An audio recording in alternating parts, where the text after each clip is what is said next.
أصلا الفكرة في النضج ما هي؟ لما يقال هذا الرجل أو هذا الفرق بين الصغير والكبير هي مرحلة الرشد، والرشد هي مرحلة استقلال فكري، استقلال مالي، استقلال جسدي، استقلال أيضا عاطفي. عادي يجلس بالحالة، عادي يسافر بالحالة، عادي أهله يروحون يخلونه، هذا المفترض حتى يشعر أنه رجل. استقلال اجتماعي، يقدر يكون علاقات اجتماعية ليس كما تفرضها الأسرة. استقلال مالي، ويقدر يتعامل مع المال. فعندما يشعر الإنسان أن ولده وصل إلى هذه المرحلة، المفترض يسحب المسؤولية، يسحب تدخله في حياته. تعريف المراهقة، احنا عشان نعرف بس الفروقات بين متى نكون مسؤولين عن أبنائنا ولا لا، نرجع لتعريف المراهقة. تعريف المراهقة أنها تبدأ من تعريفها أنها تبدأ في عمر 1-2 اللي هو 12، وتنتهي في 2-1 اللي هو 21.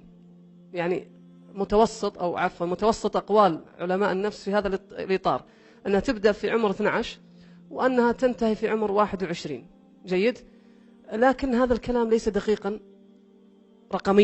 رقميا ليس دقيقا. فمن الناس من يتزوج عمره 15 16 17 رجال، ومن الناس من عمره 30 سنة وهو ما زال لا يتحمل مسؤولية نفسه ولا يستطيع أن يفتتح بيتا ويستقل. إذن ما هي مؤشرات النضج والرشد؟ المؤشرات، قال الدكتور عمر المفدى في كتابه الرائع المراحل العمرية، عن نفس المراحل العمرية، قال أن دخول المراهقة، مؤشرات المراهقة بيولوجية، بمعنى تعرق الغدد، الرائحة، الاستمناء، الشعر، جسدية. أما خروجها ما قال في عمر 21، قال أما خروجها فاجتماعية. دخولها جسدي وخروجها اجتماعي. كيف اجتماعي؟ قال عندما يكون قادر على الاستقلال والتعامل مع المال والتعامل مع الناس، هنا يتحول من إنسان صغير إلى إنسان كبير، وإن كان في عمره غير ذلك. وبالتالي عودا على سؤالك، حسنت، شكرا لك. المستويات، مستوى تدخلنا من عدمه مبني على نضج الطالب اللي أمامنا أو الابن اللي أمامنا. فإن كان ناضجا جعلنا نسبة تدخلنا 10%، اللي هي تسمى الاستشارات، إذا استشارني أعطيه. إذا كان أقل نضجا يكون نسبة تدخلنا أكثر وأكثر وأكثر، لأن الأصل في التدخل هو المساندة. فإن كان هو لا يحتاج إلى مساندة، من تدخلنا لن يكون مرحبا به. يا كرام، الأسر تنقسم إلى 4 أقسام في التعامل مع المسؤولية، مع مسؤولية الأبناء، مع المسؤولية، مع التدخل، ينقسمون إلى 4 أقسام. الأسرة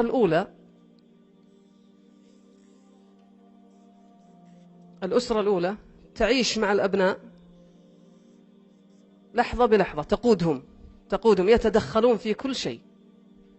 أسرة تتدخل في كل شيء، في الملابس، في الأكل، في النوم، في الأصدقاء، حتى في تحديد تخصصه الجامعي الأسرة تتدخل. حتى لما يتزوج الأسرة تتدخل في بيته. تجد أمه لها كلمة على زوجته، وأبوه يتدخل في بيته. هو إذا صار مشكلة يعني يستدعي والده ووالدته، ووالدتها ووالدتها، وهكذا. وبالتالي هذا النوع من الأسر تنتج تباعا، يعني ما تنتج ناس عندهم استقلالية. إذن الأسرة الأولى هي أسرة تساند الابن من البداية إلى النهاية، وتدخلون معه في كل شيء، وهذا التدخل مفسد. هذا النوع الأول. في نوع من الأسر يعمل التالي. النوع الثاني من الأسر هو الذي لا يتدخل أصلا، هو الذي لا يتدخل، ويعطيه الخيارات من البداية، من يومه صغير والولد ما حد حوله. أيضا هنا مسألة نجاح ونضج الابن مبني على الناس المحيطين به. فإن أحاطه الله عز وجل بمشرف حلقة مميز أو بمعلم مستأمن يشعر بالمسؤولية، ربما ساعده كثيرا على الاستقلال وعلى النضج وعلى الرشد.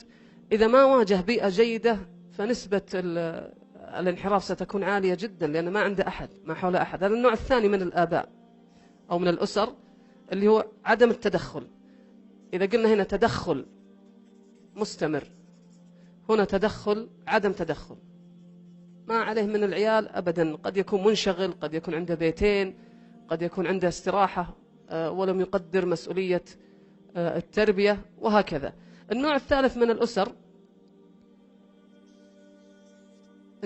من الأسر هو الذي يتدخل في كل صغيرة وكبيرة مثل رقم 1، ولكن يتركه عند نقاط التحول. مثلا هو دائم معه، دائم يسانده، دائم يقرر عنه، دائم يتدخل في حياته. فإذا جاءت مرحلة ثالث ثانوي والتخصص الجامعي قال خلاص أنت رجال واختر تخصصك لوحدك. طيب أنا ما عمري أصلا قررت، ما عمري فكرت لوحدي، ما عمري شعرت بالاستقلالية. قال أنت خلاص رجال وتوكل على الله. كأنه إنسان لم يعلم ابنه أبدا السباحة لأنه دائم معه، ثم فجأة يرميه في المحيط. ليش؟ لأن 86% من الطلاب لا يحددون تخصصاتهم بناء على رغبتهم، بل بناء على رغبة الآباء. أحدهم في حفلة تخرجه كان مهندس، في حفلة التخرج كان يباركون له، كان يقول لهم لا تباركوا لي، باركوا لأبوي، لأنه هو اللي يبغاني أصير مهندس، عشان يقولون هذا أبو المهندس. أنا ما أحب المهندسة، لكني دخلت الهندسة فقط من أجل والدي. إذن هذا النوع الثالث من الأسر، التخلي عن المسؤولية. هذا النوع الثالث. النوع الرابع هو النوع الذي يتعامل مع الابن في بداية حياته بالتدخل، لأن الابن في البداية مثل تعلمه للمشي، هو لا بد أنه يمشي ويطيح ويتمسك بأثاث المنزل حتى يستطيع الاستقلال عن أثاث المنزل. فيكون دور والده في التدخل مثل أثاث المنزل، يتمسك فيه عند الحاجة، فإذا أراد أن يستقل استطاع أن يستقل. لأن الابن لو لم يجد أثاث منزل يتكئ عليه لما استطاع أن يمشي أبدا، ولو استمر متكئا على أثاث المنزل لما استطاع أيضا أن يستغني وأن يمشي بعد ذلك ويجري. وبالتالي يكون نسبة تدخله احنا خلونا نسميها من بعيد لبعيد.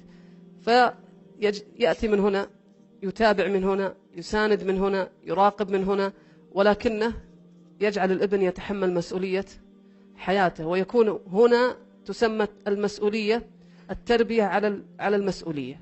هنا التربية على المسؤولية بمعنى أن يصبح رأيي في كثير من أموره هو للعرض لا للفرض. فإذا اختار الابن شيء غير اللي أنا قلت له، القاعدة تقول خليه يتوهق. ليش؟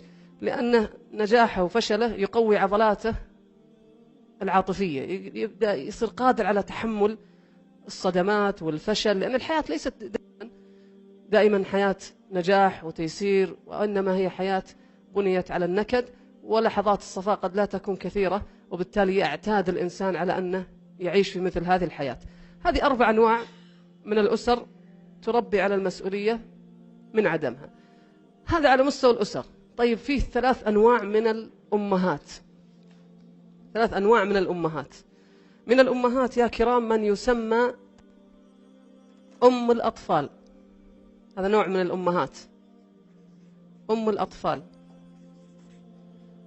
أم الأطفال هي تلك الأم القادرة على أن تتعامل مع الأسرة بفعالية عالية جدا حتى يكبر الأبناء.